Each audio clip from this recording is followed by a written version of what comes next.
گومان هونەرمەندمان زۆرە کە ساڵانێکی زۆرە خزمەتیان بە هونەری کوردی کردو و لەو سەردەمانەدا توانیویانە چەندین بەرهەم تۆمار بکەن. هەڵکەوتی جاز یەکێک لەو هونەرمەندانەیە کە جگەلەوەی لەگەڵ چەندین تیپ و کۆڕاڵە چەندین بەرهەمیان تۆمار کردووە و یەکێک بۆ لەو هونەرمەندانەشی کە لە ساڵانی 1970ەوە لەسەر ستەیج بەرهەمی هەبووە. لە ڕێگەی سکایپەوە قسە و باسی زیاتر دەربارەی نوێترین بەرهەمەکانی هەڵکەوتی جازەکەم بەڕێزیان ئێستا لەگەڵمانن. کاک هەڵکەوت سڵاوت لێبێ و ئەم کاتت باش. زۆر زۆر سپاس بۆ تۆ. وتم لە سەرەتای پرۆگرامەکەیە کە بەڕێستان لە ساڵی 1970ەوە لەسەر ستەیج بوون و کاتە تەمەنت چەند بوو کاک هەڵکەوت؟ ئەو ساڵی 1970 تەمەنم 10 ساڵ بوو. لە چواری پێی بووم، باوکم مامۆستا بوو لە دوکان. زۆر باشە. دواتر پێم وابێت چەند بەرهەمێکت لەو نێوەندەیە تۆمار کردووە و لە ساڵی 1980 پێم وابێ تیپێکی تایبەت بە خۆتت دامەزراندووە، گەر هەڵە نەبم ناوی تیپی ڕاز بووە. ڕاستەکەی تەواو نەڵێ لە ساڵی 1980 لە سلێمانی تیپی ڕازم دانا، چەند برادرێک و چەند هاوڕێکی عەزیزم لەگەڵا بوو تا ساڵەکانی 1983. زۆر باشە.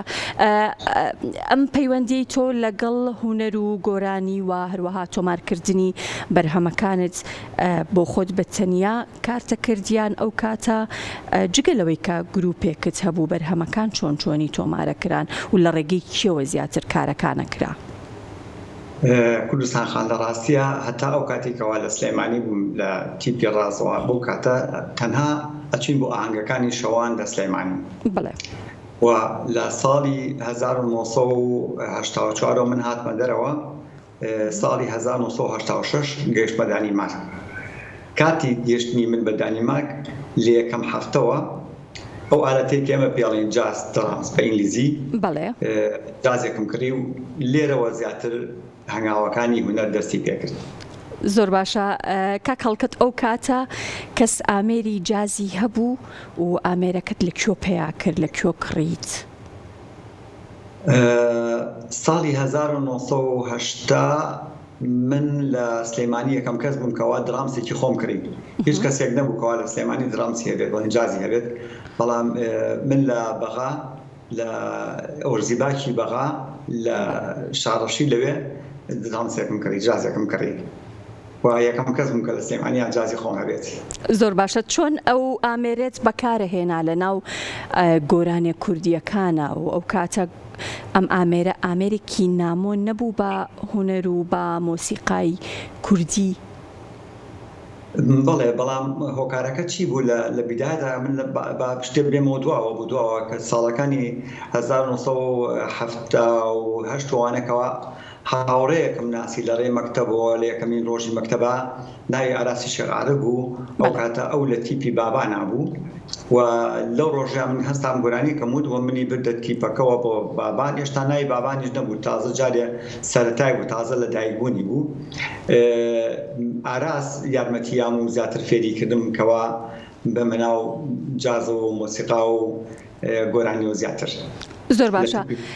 ئەو کاتی کە لە ئەوروپا و سەفەرت کرد لەگەڵ چ گروپێکە ئیشت کرد و پێم وابێ گروپێکتان بە ناوی ئاکسا دروست کرد ئەگەر هەڵە نەبم؟ کاتی هاتمە دانیمارک یەکەم هەفتە پارەم پێ بوو جازێکم کڕی. پاشەوەی تر تیپێکم دروست کرد بە ناوی تیپی ئەکساوە لەگەڵ چەند هاوڕێکی ترە. و لێرەوەی تر زیاتر خزمەتی هونەر و گۆرانی کوردی و نیشتیمانمان کرد بە هەر کەسەوە هەر هونەرمەندە، هەر کەسێ بەتوانای خۆش تێگەکە. ئێمەش ئەو بووکەوە گۆرانی و سرودەکان و دەنگی خۆمان بگەێنین بە ئەوروپا و بە دانیمارک. زۆر باشە. کاک هەڵکەوت، مەبەستان ئەو بوو کە ئەمێری جاز لەناو ئەو بەرهەمە کوردیانەیە بەکاربێنن یاخود با بڵێن هەدەفتان ئەوە بوو کە زۆرترین گۆرانی کوردی لە ئەوروپا تۆمار بکەن؟ ڕاستی دەوێ ئێمە ئەو کاتە وەکو خزمەتێک ئەمان کرد. کە لە ئاهەنگەکانە لە شوێنە کوردیەکانە کە بانگەکان لایەنەکان کە بانیانەکردین ئێمە چەند کەسانێکی تر و خوشکەکانی ئێرەش کرد لە دانیمارک ئێستا من لە دانیمارکم ئەوانیش هاتن لەگەڵمانە بەو گۆرانیە کە ئەچین ئاهەنگەکانمانە کرد خۆمان ئەناسان بە ئەم میلەتانە ساڵی 86 تازە بووین ئێمە خەڵک نێناسین کوردستانیان نەئەزانی چییە کوێیە بە چ زمانێ قسە ئەکەین چین ئێمە بەڵام بەو شێوە ئێمە تێمانەگەیانن بەو شێوە ئێمە پێوانوت کە ئێمە چین. زۆر باشە کاکەڵکت ئەو بەرهەمەی کە ئێستا لەسەر شاشەی کورسات لەگەڵ ئەو گروپە پیشاندرا و بینیمان ئەو گروپە بوو کە تۆ ئەندام بوویتیا و گروپی ئاکسا بوون؟ ڕاستەکەی دوێ من هیچ ڕستمێکی ئەوە نابێت بە ئێستا حالیە. باشە ئەو گروپە ئازانم چێ بوون؟ گروپێکن کە کۆمەڵێک پێم وابێ ئەندامی ئەوروپی تیابوون و تۆ یەکێک بووی لە ئەندامەکانی ئەو گروپە.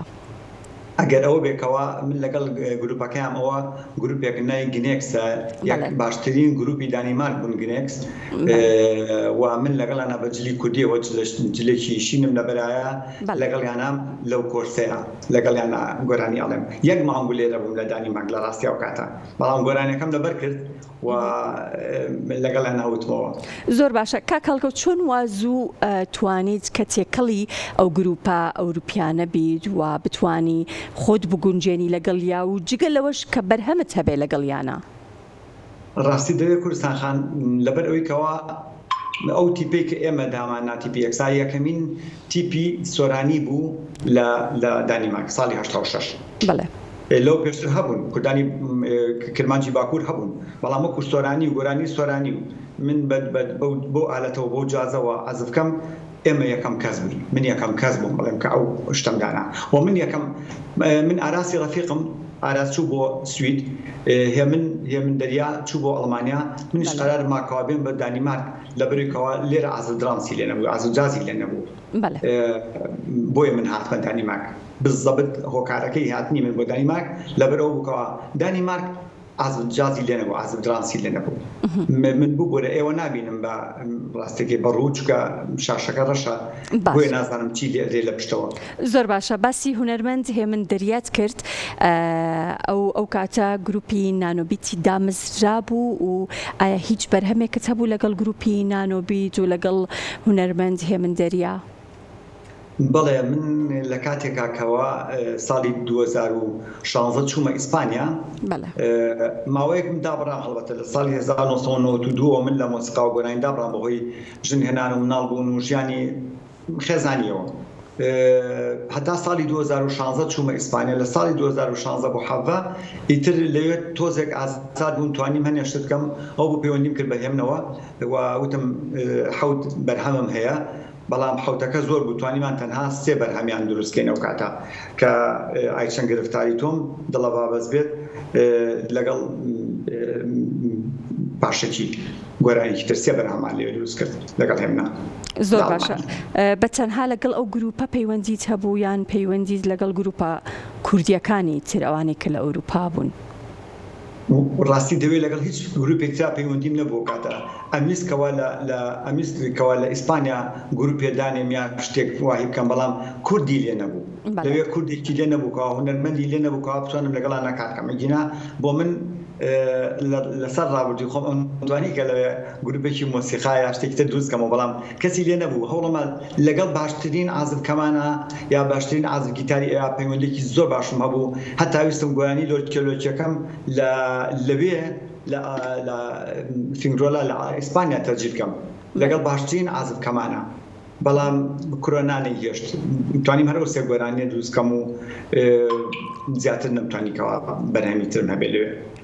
زۆر باشە ئەوان چۆن سەیری هونەری کوردی و بە تایبەتی ئامێرە کوردیەکان و هەروەها گۆرانی کوردیانە کرد بە تایبەتی گۆرانیەکانی تۆ کە لەو سەردەمەیە زۆر بەناوبانگ بوون؟ ڕاستی دەیە کوردستان خان من تەنها کەسێک بوومکەوە خەڵکی شاریا خەڵکی سلێمانی بم لەو شارە لە شاری فینگرۆنا بەڵام لەوێ شتێکێ جیاواز لە ئەم وڵاتانی تر لێ کارۆکی هەیە کارۆکەکە ئەچی لەوێ گۆرانی قادەدیلان بێت یان گۆرانی خۆت بێت داوا ئەەکەیت لەوێ ئەتوانین گۆرانی بڵێیت جا من زۆر جارکە چوومەتە ئەو شوێنانە لە کارۆکەکان لێ گۆرانەکەی خۆمیان گوێ لێ گرتووە و حەزیشیان لێ کردووە خاستن لە دڵە بابەز بێ ئایچەند گرفتاری تۆم بەڵێ زۆر باشە کاک هەڵکەوت ئێستا بەچیەوە سەرقاڵی و نوێترین بەرهەمی تۆ چییە و کار لەسەر چیەکەیت؟